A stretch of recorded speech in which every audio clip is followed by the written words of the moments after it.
Ya wasanii ambao wanafanya vizuri sana kunako tamthilia ya Dunia. Anaitwa Eke ambaye ni dada yake mkubwa na Matilda. Yule Matilda ambaye tulikuwa tumemfahamu kwenye tamthilia ya Dunia ambaye ni mchepuko wa manyanya. Huyu ni mkubwa, alafu kuna dada wake wa pili. Tutamtafuta na yeye, tuzungumze naye. Kubwa zaidi atuambie vile ambavyo mabadiliko yametokea kwenye tamthilia yao ya Dunia ama kwenye familia yao. Yeye imemuumiza kiasi gani? Ama neno lake ni lipi? Ama anakwenda kujibu yale yote ambayo tulitamani tumuulize baba Asma. Muda huu hayupo. Yeye kama mwanafamilia anakwenda kujibu. Eke, mambo? Poa. Uko poa? Yeah. Hongera, mnafanya kazi nzuri sana. Shukran. Kwani Mchaga? No. Segeju. Segeju? Segeju ni wapi? Ya, Tanga. Tanga. Tanga kuna Segeju, hii mpya hii. Yeah. Wapo. By the way, niwapongeze. Imekuwa ni familia ya Dunia ambayo inafanya vizuri sana kwenye mitandao sambamba na mitaani. Kule mitaa ambapo tunaishi, kila unapopita vigoma ni vile vile vya Dunia tu. Hongereni kwa hili. Shukran sana. Sawa, twende kwenye point. Mabadiliko yametokea kwenye kazi yenu ya Dunia ambapo baba Asma aliposti na kuomba radhi kwa mabadiliko ya kumbadilisha Mati. Kama dada mkubwa, kama msanii, natamani nifahamu feelings zako ni zipi kuona yule Mati ambaye ulikuwa umemzoea kwa sasa hayupo. Tuanze hapa. I feel so sad, you know. Lakini inapokuja kwenye mambo ya mabadiliko, kuna sometimes inabidi mfanye kutokana na sisi ni watoto wa kike. So yule ana matatizo, anaumwa. Anatakiwa muda wa mapumziko. So ndo maana bosi akaamua kufanya hivyo. Ni ngumu kukubali, ni ngumu watu kumpokea, lakini inabidi. Kwa sababu so wewe ukiumwa kazi stop, inatakiwa kazi iendelee. Mati alikuja unamfurahia? Mati alikuja unamfurahia? Yeah, nimempokea kwa mikono miwili kwa sababu kinachokubeba sio wewe Mati, kinachokubeba ni sanaa yako uliopo nayo ndani. Yule binti anajua kuigiza sana. Kwa tunaomba watu mpunguze matusi jamani, comment zinamfanya msanii akatoka nje ya mood. Watu wana comment sana matusi, wanamponda sana, lakini kikubwa mpokeni sanaa yake alionayo ndani. Ana sanaa sana yule binti.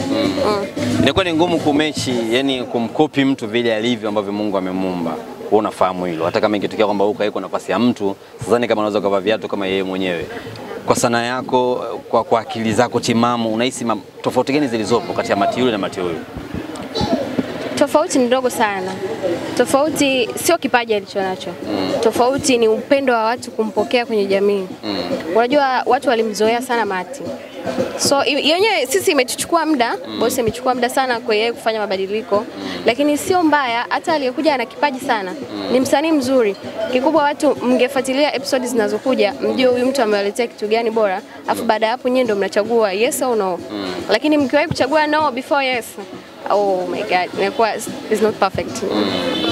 Kuna tetesi ambazo zinaenea mtandaoni muda huu, wanasema Mati kama anakwenda kuolewa, alishachumbiwa nyuma. Bila shaka ushakuona hizo video.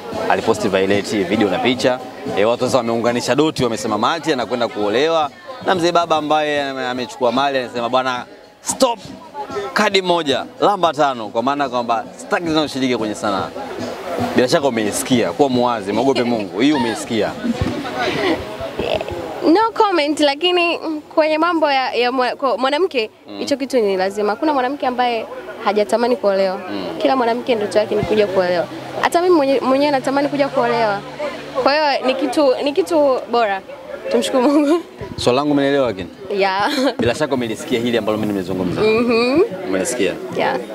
Hao ambao wanaunganisha doti, unahisi kuna uhalisia kiasi gani hapa? Kuna asilimia za ukweli kiasi gani? Walau watoe wasiwasi mashabiki ambao wanaamini kwamba kweli Mati kaolewa, ndio maana au wanaelekea kuolewa, mume wake hataki tena ashiriki kwenye sanaa. No comment, lakini ni jambo zuri kwa mwanamke. Unajua kila mwanamke anahitaji ndoa. So linapokuja jambo la heri kama hilo, tumshukuru Mungu. Lakini sisi taarifa tulizonazo ni anaumwa. So sijui taarifa za nje. Ilikuwa ni ngumu kiasi gani kuweza kukaa na huyu Mati mpya sasa? Sio ngumu sana kwa sababu ni mtu ambaye ni ana sanaa. Ana sanaa kubwa sana. Kwa hiyo watu wakitaka kumjua kabla ya kutukana, kuna movie kadhaa ashafanya huko nyuma, I think. Watu wanaweza kuzifuatilia hizo alafu wakakompare. Unajua kinachombeba msanii sio jina. ni kipaji. Binti ana kipaji sana. So comment za matusi na nini zinafanya mtu anatoka kwenye mood. Yeah. Kama dada, kuna time huo una miss yule Mati zeti? Sana. Sana. Unafanyaje? She's my friend, so tunaongea. Una mwisho unaongea na nini? Na lini? Jana. Unaongea na nini? Ni mambo tu ya kike. Yeah. Siku ambayo Baba Asma alikuwa ameposti Mati anaumwa, afu mmoja aliweka status Insta story. Kweli mtu anaumwa na kodi zani, hebu kuwa mwazi bwana, tumogope Mungu. Kipi ambacho Mati kimemfanya swepo kwenye tamthilia? Unajua kuna ugonjwa mwingine sijui nisemeje. Kila mtu ana namna yake, lakini sio kwamba kwa sababu watu wanamuona anafanya challenge, anajiposti, haimaanishi kwamba yeye sio mgonjwa. Anahitaji mapumziko ya muda mrefu sana. So tukisema tumsubiri, tungemsubiri zaidi ya miezi 6 au 5. Kazi inakuwa tunakosa sisi. Kwa hiyo dunia ni kubwa sana. So inabidi kazi nyingine ziendelee. Ndio maana ilipofanyika mchujo, nani anaweza kufiti nafasi, akaja yule na ana muonekano, na tulikaa chini tukadiscuss, tukasema huyu anafaa. Kuna namna yote ambayo unahisi mnakwenda kupoteza mashabiki ama mnakwenda kupata mashabiki wapya kwa hiki ambacho kimetokea? Hatupotezi kwa sababu tunawapa kitu bora, sio bora kitu. Kwa hiyo kusema tunapoteza, hapana. Mashabiki watazidi kuongezeka kwa sababu tunawaandalia vitu vitamu zaidi, vitu vizuri. Zitakuja moment nzuri kwa watu, wataenjoy. Waendelee kufuatilia Dunia, watu waache kucomment matusi. Yanamfanya msanii anakuwa off the mood. Wewe mwenyewe unayasoma yale? Sana. Anayaona? Sana. Bosi wetu ni mtu ambaye anasoma kila nukta ya comment. Anasoma bosi wetu. Sio bosi tu, hata sisi tukiposti tunaona zile comment. Sio kwamba kutokukujibu sijaona. Nimeona vizuri, nasoma. Inaumiza moyo, inabidi tumpigie simu, tukae naye chini tuambie usisome comment kwa kipindi hiki. Just wape kitu bora. Watu watakupokea. Pole ni bwana, kama una familia kwa hiki ambacho kimekuta. Watu wanasema hatutaki tena kuangalia tamthilia ya Dunia. Kwa pongezi. Unaziona hivi? Ndio tunaziona. Majibu nini sasa? Wasiache kufuatilia Dunia. Kuna vitu bora sana huko mbeleni. Guys, fuatilieni Dunia, kuna vitu bora. Mudi Muzungu, nataka niseme Mudi msanii. Mudi Muzungu paka laba, mmoja kati ya wasanii ambao wanafanya vizuri sana kunako tamthilia ya Dunia.